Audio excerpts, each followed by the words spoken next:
Beritakanlah firman, siap sedialah baik atau tidak baik waktunya. Shalom, puji Tuhan, berkat dan kemurahan Tuhan saja yang boleh menghantar kita boleh ada lagi dalam renungan harian di hari ini. Merenungkan firman itu satu yang sangat penting karena itu akan menentukan dan mempengaruhi perjalanan hidup kita termasuk juga pertumbuhan iman kita. Itu berarti bahwa kita tidak boleh melalaikan dalam membaca, merenungkan firman, mendengarkan firman dalam hidup kita sehari-hari. Nats firman Allah yang menjadi perenungan kita bersama di hari ini saya ambil dari Yesaya pasal 1 ayat 2 sampai dengan ayatnya yang ke-9.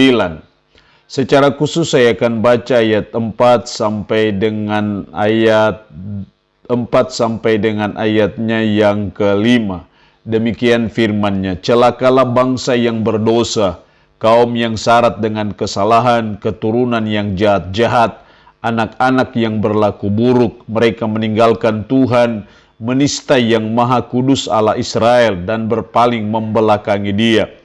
Di mana kamu mau dipukul lagi? Kamu yang bertambah murtad, seluruh kepala sakit dan seluruh hati lemah lesu.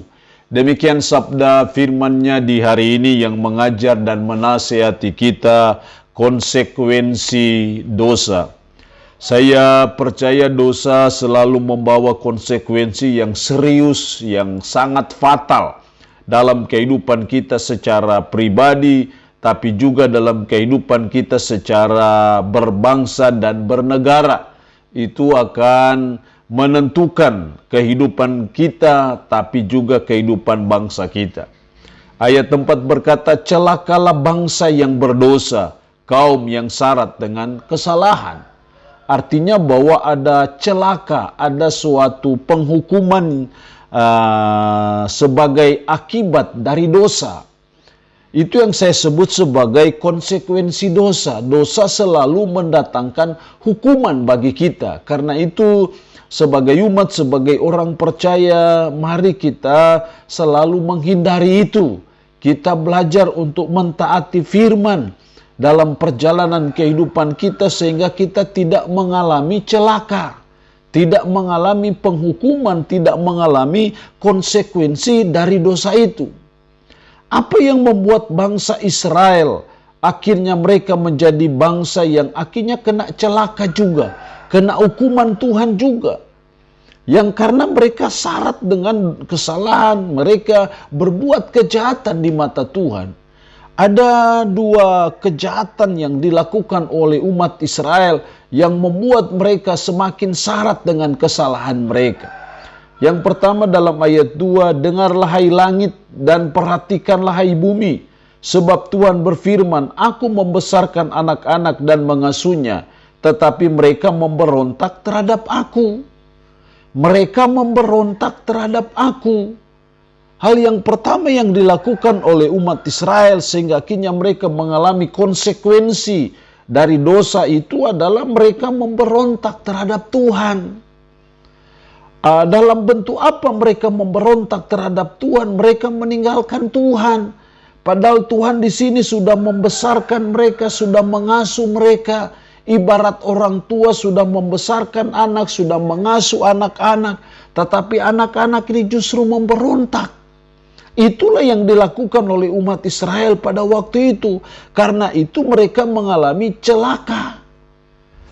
Demikian juga kita sebagai umat ketika kita memberontak terhadap Tuhan, kita meninggalkan Tuhan dalam hidup kita, maka itu akan membawa masalah besar dalam hidup ini. Karena itu kita jangan meniru apa yang dilakukan oleh umat Israel yang memberontak terhadap Tuhan. Tapi sebaliknya mari kita belajar untuk kita tetap setia kepada Tuhan. Itu berarti bahwa jangan sampai kita meninggalkan Tuhan dengan cara mungkin kita memiliki jimat-jimat, pakatan-pakatan. Itu bagian dari kita memberontak terhadap Tuhan. Atau karena kesibukan kita yang lain sehingga kita melupakan Tuhan dalam hidup kita. Ingat konsekuensi dosa. Dosa selalu membawa konsekuensi yang serius. Karena itu kita tidak boleh memberontak kepada Tuhan. Yang kedua yang dilakukan umat Israel sehingga akhirnya mereka mengalami konsekuensi dosa itu. Ayat 3, lembu mengenal pemiliknya, tetapi Israel tidak. Keledai mengenal palungan yang disediakan Tuhannya, tetapi umatku tidak memahaminya. Hal yang kedua yang dilakukan umat Israel yang membuat mereka menjadi bangsa yang semakin jatuh dalam dosa. Yang kedua adalah mereka tidak mengenal Tuhan. Lembu mengenal pemiliknya tetapi Israel tidak.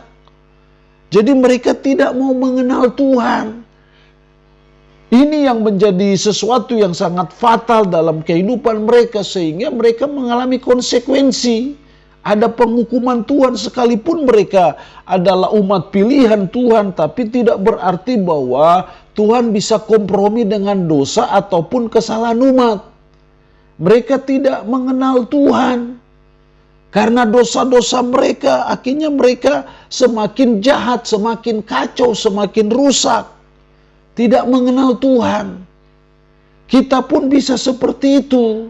Karena kita masa bodoh dengan Tuhan, kita malas tahu dengan Tuhan, sampai akhirnya kita tidak mengenal Tuhan, tidak mengenal siapa pencipta kita, tidak mengenal siapa Yesus Kristus itu. Karena itu kita seringkali tidak setia, karena kita tidak mengenal siapa Tuhan yang kita puji, siapa Tuhan yang kita sembah. Kita hanya simpatik, kita hanya kagum akan kelahirannya yang kita rayakan dalam perayaan-perayaan Natal. Kita kagum akan kematiannya, kebangkitannya, hanya sampai di situ saja. Karena itu mengenal Tuhan, mengenal Kristus secara baik, itu sesuatu yang sangat penting.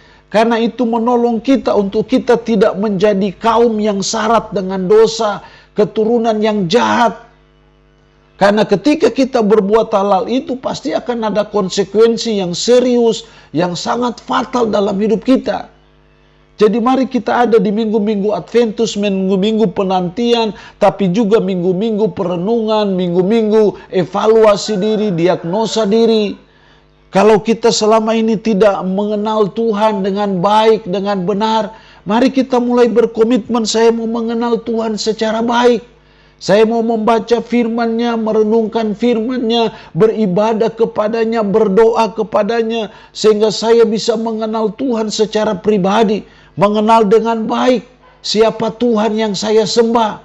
Karena pengenalan yang baik akan Tuhan, itu akan menolong kita menghadapi berbagai hal dalam hidup ini. Jadi mari kita sadari sebagai umat bahwa dosa selalu membawa konsekuensi yang serius, yang fatal dalam hidup kita. Karena itu mari kita mulai bertobat dari dosa-dosa kita, sehingga kita tidak mendatangkan celaka dari Tuhan oleh karena akibat atau konsekuensi dosa yang kita buat. Allah yang punya firman ini memberkati kita dengan firman-Nya di hari ini. Amin. Mari kita berdoa. Puji syukur untuk firman-Mu hari ini yang mengajar dan menasihati kami konsekuensi dosa. Tuhan, tolong kami supaya kami tidak memberontak kepada Tuhan. Tolong kami supaya kami berusaha mengenal Tuhan dengan baik dan benar, sehingga menolong kami untuk kami tidak terus berbuat kejahatan, berbuat dosa di hadapan Tuhan. Roh-Mu yang kudus tanamkan dan meteraikan firman dalam hati dan pikiran kami, dan sanggupkan kami untuk bisa memberlakukannya dalam hidup kami sehari-hari. Hamba mohon berkat bagi umat-Mu yang mendengarkan renungan harian di hari ini. Yang sakit tambah berdoa dalam nama Yesus.